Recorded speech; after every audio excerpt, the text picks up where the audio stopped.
નમસ્કાર વિદ્યાર્થી મિત્રો, આજે લેવાયેલ એટલે કે 27 ફેબ્રુઆરીના રોજ લેવાયેલ તત્વજ્ઞાન વિષયના પેપરનું આપણે સંપૂર્ણ સોલ્યુશન કરવાનું છે.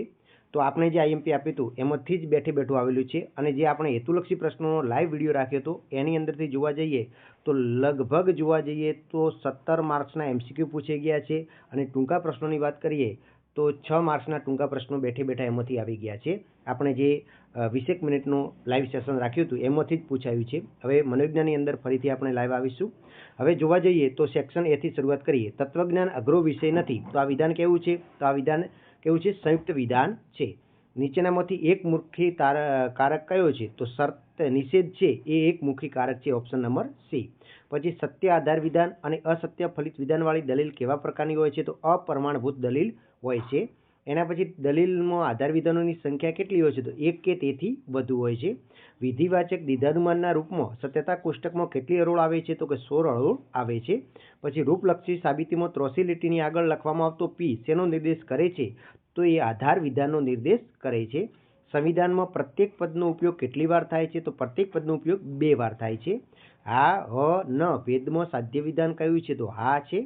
પછી વિશિષ્ટ આનુભવિક હકીકતોના નિરીક્ષણ પરથી સર્વદેશી નિયમ તારવવાની માનસિક પ્રક્રિયાને શું કહેવાય છે? તો વ્યાપ્તિકરણ કહેવામાં આવે છે. વૈજ્ઞાનિક વ્યાપ્તિના તાત્વિક આધારો કયા છે? તો કાર્યકારણનો નિયમ અને પ્રકૃતિ, એટલે કે એ અને બી બંને આવશે. રાઈટ આન્સર ડી આવશે. એના પછી 11મું જોઈએ તો કે અનુમાનના પ્રમાણ કયા પ્રમાણ પર આધારિત છે? તો એ પ્રત્યક્ષ પર આધારિત છે. પછી કોના પ્રત્યક્ષ જ્ઞાનથી અનુમાન ક્રિયાનો પ્રારંભ થાય છે? તો હેતુના પ્રત્યક્ષ જ્ઞાનથી અનુમાન ક્રિયાનો પ્રારંભ થાય છે. પછી આધ્યાત્મવાદી દ્રષ્ટિ અનુસાર માણસનું સ્વરૂપ કેવું છે? તો આધ્યાત્મવાદી દ્રષ્ટિ અનુસાર માનવનું સ્વરૂપ જે છે સતચિત આનંદ રૂપે જોવા મળે છે. સુંદર એટલે શું? તો સુંદર એટલે આનંદદાયક થાય છે. આપણે બેઠે બેઠા જે આઈએમપી આપ્યા હતા એમાંથી જ પૂછાયેલું છે વિદ્યાર્થી મિત્રો. એના પછી 15મું છે, ધર્મની આગવી વિશેષતા કઈ છે? તો ભક્તિ એ ધર્મની આગવી વિશેષતા છે. પછી ઇન્દ્રિયોના વિષયરૂપ વસ્તુઓના આસક્તિનો અભાવ એટલે શું? તો એને વૈરાગ્ય કહેવામાં આવે છે. જૈન ધર્મના પ્રથમ તીર્થકર કોણ હતા? તો ઋષભદેવે જૈન ધર્મના પ્રથમ તીર્થકર હતા. હિન્દુ ધર્મનો ઉદ્ભવ ક્યાં થયો હતો? તો એ હિન્દુ ધર્મનો ઉદ્ભવ ભારતમાં થયો હતો.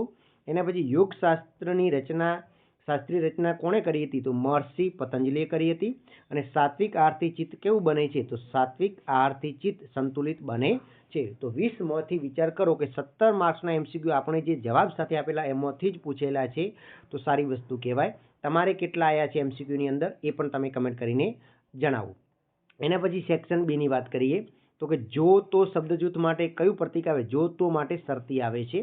પછી દલીલના પ્રમાણ્યનો નિર્ણય શેના પર આધારિત છે? તો દલીલ પ્રમાણભૂત છે કે અપ્રમાણભૂત છે એના ઉપર આધારિત છે. પછી ઉત્તરાંગના નિષેધ પરથી પૂર્વાંગના નિષેધને લગતા નિયમને સંક્ષેપમાં શું કહે છે? તો એને એમટીનો નિયમ કહેવામાં આવે છે. એટલે કે અહીંયા જો પી શરતી ક્યુ, નિષેધ ક્યુ, તેથી નિષેધ પી. એટલે કે ઉત્તરાંગના નિષેધ પરથી પૂર્વાંગના નિષેધને લગતો નિયમ એમટીનો નિયમ આવે છે. પછી સર્વ ઉવી છે, આ કયા પ્રકારના વિધાન છે? તો આ પ્રકારનું વિધાન છે.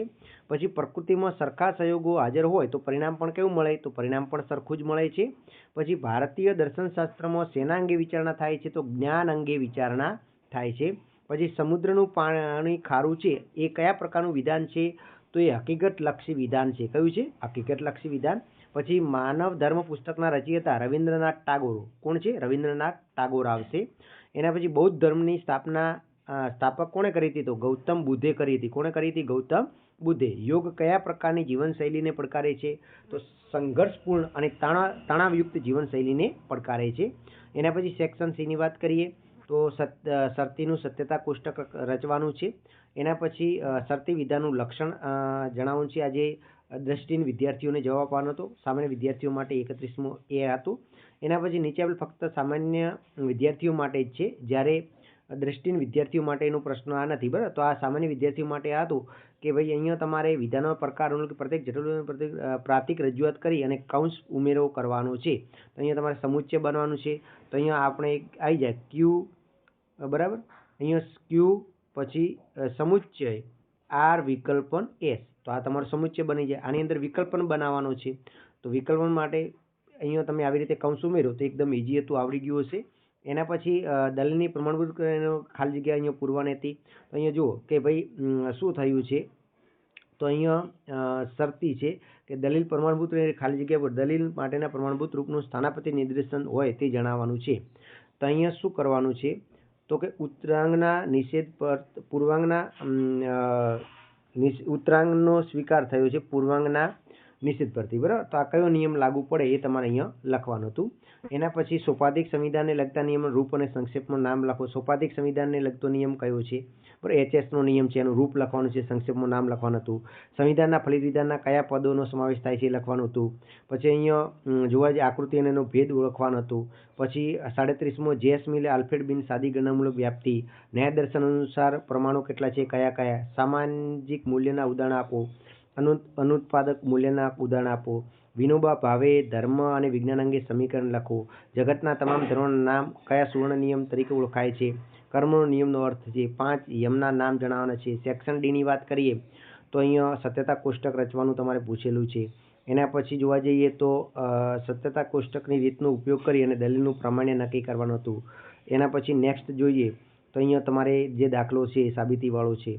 એના પછી જોવા જઈએ તો એકદમ સરળ પેપર હતું વિદ્યાર્થી મિત્રો.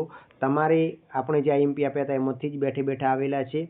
હવે તમારે કેટલા IMP આવે છે તત્વજ્ઞાનની અંદર, તમે કેટલા માર્ક્સનું કવર કરો છો એ તમારે કમેન્ટ કરી અને જણાવવાનું છે, બરાબર. તો આઈ હોપ કે આ તમારે પેપર સારું ગયું હશે.